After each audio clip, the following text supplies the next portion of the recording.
Hey, hey, hey, it's Rebecca Simon Peter coming to you with Leadership Mojo. And I'm really excited about being here because my heart is all about transforming church leaders and the congregations they serve. And Leadership Mojo is 10 to 15 minutes of just pouring into you in terms of what do you need to know and what's next. Here to answer questions, here to raise questions, and here to help you think about things in some new ways. So today, our focus is going to be on the three post-pandemic questions every church leader wants answered. The three post-pandemic questions every church leader wants answered. And these are questions that have been specially curated through 2 years of working with church leaders throughout the pandemic. And that's where we are. We're 2 years and 2 months out from the day that the World Health Organization declared the coronavirus a pandemic. So what's happened since then? A lot. But one of the big things is that churches and houses of worship had been deemed non-essential. You remember back in March 2020, that churches were in many locations were deemed non-essential. Now that had a lot to do with the governor and how they called the shots, but that was a thing, definitely a thing. And so the places where so many of us gathered in tens and hundreds and thousands that were essential to us, essential for our spirits and our mindsets and our connection to God and connection to each other, that which was so essential, deemed non-essential. Now, that was tough enough during the pandemic, but I think the extra hit that really impacted many churches and church leaders is that honestly, for decades, people had been telling us the church, the synagogue, this house of worship, it's non essential to me. And they left. They had already, in fact, been leaving for decades when the pandemic hit. And that steady stream of people leaving the church over the decades really put the church in a downward motion of decline. But this decline and the pandemic has actually shed some light in a new way and opened things up for us. And one of the things it's done, it has revealed three questions that are post pandemic. But as I think you'll agree with me in a moment when you hear them, also pre pandemic. But three essential questions that every church leader and every church wants answered because they're the very things that we wrestle with. And that's why I've chosen this topic for Leadership Mojo today, because I know that it really helps to be able to think about things in a new way and to have questions answered in a new way to give you some mojo so you can keep going. So I think if we can grapple with these questions honestly and live into some new answers, maybe answers we had not considered before, then we can actually enter a new phase. We can move out of decline and move into renewal. And one of the reasons that I say this is because the program that I work with, founded and developed and continue to refine, called Creating a Culture of Renewal, actually sets people in the best practices of renewal. In fact, we're right now in the middle of closing retreats for our 3-year group coaching program. And I'm telling you, my head is just delighted. I would say spinning, but just lifted up. My head and my heart are lifted up by hearing all the wonderful stories of renewal that are happening. And they come from thinking with the mindset of culture shift. So not just technical change, move the offering to this point in the service or that point in the service, get drums, get rid of drums, clap, don't clap, not that sort of thing. Have mission outreach, don't have a mission outreach, not that. But what does it actually take to create a culture of renewal? And that's the framework I'm going to suggest we look at or look through when we hear these questions, these three post-pandemic questions, and then when we begin to answer them. So I just want you to know that I have full confidence in our ability to create cultures of renewal in churches post-pandemic. So don't lose heart. All right. Are you ready? Are you ready for the three post-pandemic questions that every church leader wants answered? If you're live with us now, go ahead and put something in the chat. In fact, I'd love to know, what do you think the three top essential questions, persistent questions are that have arisen post-pandemic? It'd be really fun to see what you're thinking and what questions are arising in your ministry setting. But what I'm going to share with you are the three questions that have really risen to the surface for those of us that work in the realm of leadership development with other church leaders. Now, this is laity, this is clergy, these are district superintendents, these are general presbyters. These are the questions that people are asking. People want to know. So be sure to post your questions as well. But here we go. Question number one. When do things go back to normal? That's the first question. Question number two. How do we get people to church or back to church? And then question number three. How do we do more with less?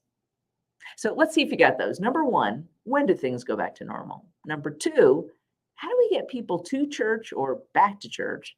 And number three, how do we do more with less? Those are the three questions that have really emerged post-pandemic.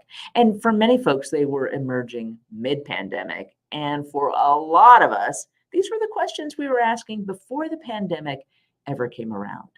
But now, because we've had a pandemic, we actually have some new information, new frameworks, new insights to draw upon to answer these questions in a very fresh way that we would not have been able to answer had it not been for the pandemic. I hope that piques your curiosity, because I think that's one of the most interesting things about this pandemic.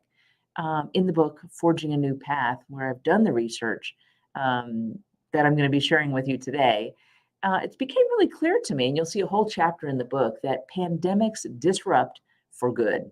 There's a distinct before, there's a during, and there's an after. And life after and in the middle of and before are all different. Pandemics disrupt for good. That means in this case, on the positive side of things, this positive disruption for good is that we now have a new framework to use when we're looking at these questions. When do things go back to normal? How do we get people back to church? And how do we do more with less? We've got a new framework. Now, the framework may surprise you, because the framework comes from centuries ago. It's from the medieval times, the medieval Christians. Turns out that the medieval Christians asked these same three questions. They did, because they too went through a massive shift in society. They had a pandemic. It was called the bubonic plague, also known as the Black Death, because of the way it turned skin very black. So, and the whole way it impacted. I know more about the bubonic plague and the Black Death than I ever wanted to know.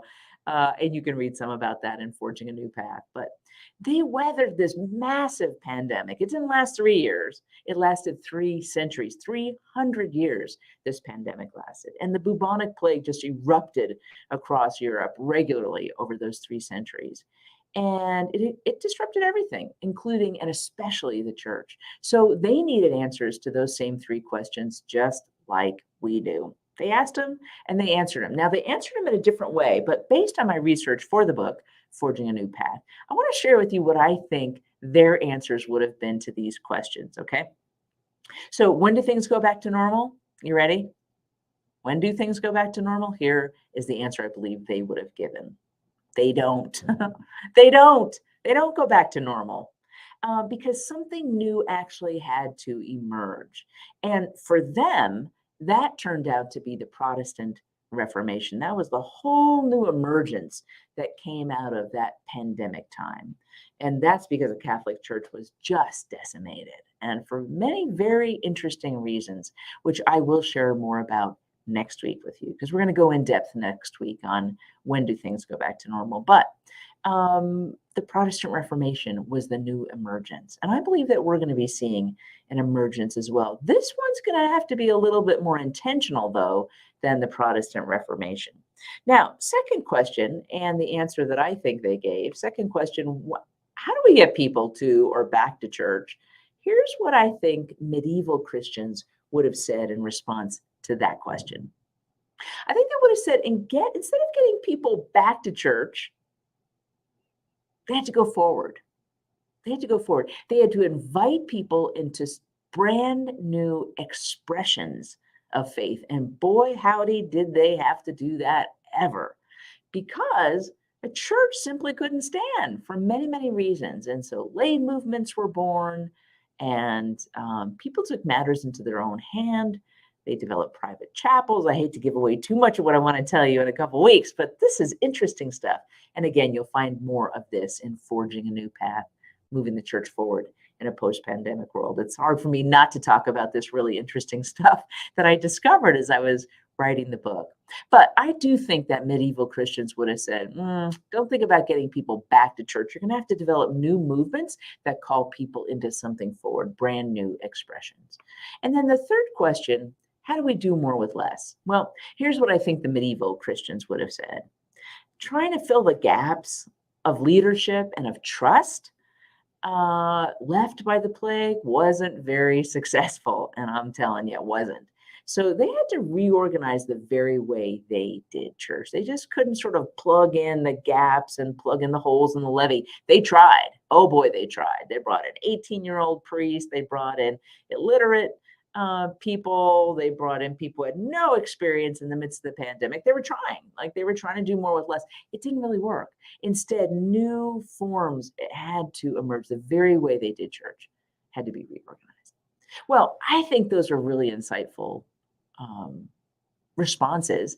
And I think it's a really helpful framework to think about, looking at it through the lens of pandemics past, as we think about how are we going to answer those three essential questions. Now, there's big differences between the bubonic plague and between coronavirus, not to mention the societies that the plague unfolded in and the global world that we live in now, in the many, many ways that the pandemic has unfolded. But all that said, we still share a surprising number of similarities in terms of how we've been impacted and how they were impacted. In some ways, because things were much slower then, life has really picked up.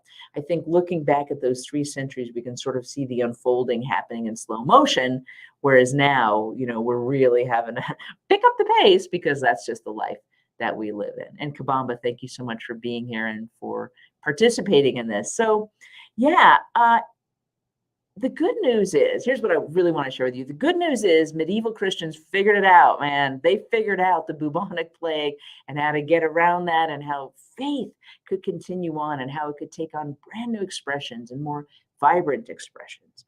They figured it out, and we can figure it out too. So in the following weeks, each week here on Leadership Mojo through the month of May, tune back in because I'm going to be sharing with you the answers to these 3 questions. When do things go back to normal? How do we get people to or back to church? And how do we do more with less? I'm going to answer those in depth, not from a medieval perspective, although it's very interesting, but from a 2022 perspective.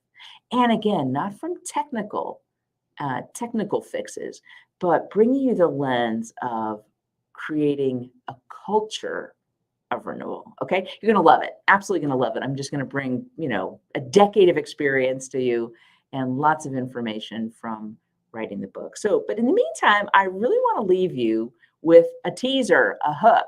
And this is going to be a frame of reference for us too as we go forward. I want you to think about the word pandemic. Now, the origin of the word pandemic. We know that a pandemic is highly contagious, highly infectious, and it jumps national borders. It's an international phenomenon. But if you look at the root of the word pandemic, something brand new really emerges. And it comes from 2 roots. So let me just see. I'll just share with you the overall. It means of or belonging to all the people. Of or belonging to all the people. Now, I think that's a really powerful way to think about it, as opposed to happening to all the people, victimizing, oppressing all the people. No, it belongs to, or it's of all the people. To me, that hints at ownership, agency. We have a choice. We have a choice about how we respond in the church, not only to the pandemic, but now this post-pandemic world we live in. What shall we do? How shall we respond? That's what I'm going to be talking about. That's what the book is about, Forging a New Path. And I can't wait to share the answers to these questions that every church leader needs to know. And how do we take this important shift of our belonging to all the people and apply it with faith, with power, with hope, co-creating miracles with the divine. So thank you so much for being here for Leadership Mojo today. I'm just really excited to share this great content with you because I know it's really timely.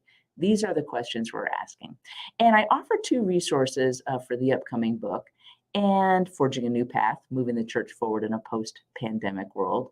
So if you really want to go deep or you're still questioning how you can create a new sense of renewal for your people, I want to invite you to check out Creating a Culture of Renewal. That's the program that I referenced earlier that's been so powerful for people before, during, and after the pandemic.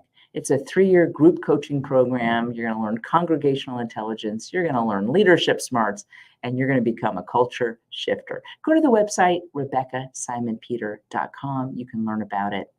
And thank you so much for joining me today. The other resource that I want to offer is I've got a course coming up in July called How to Do More with Less. So if you want to get right to the heart of the matter, you can go to our website, Rebecca Simon Peter, and sign up for that as well. Thanks so much for joining me. It's a pleasure. I always read your comments. We'll absolutely respond, and we'll see you next week. Thanks so much.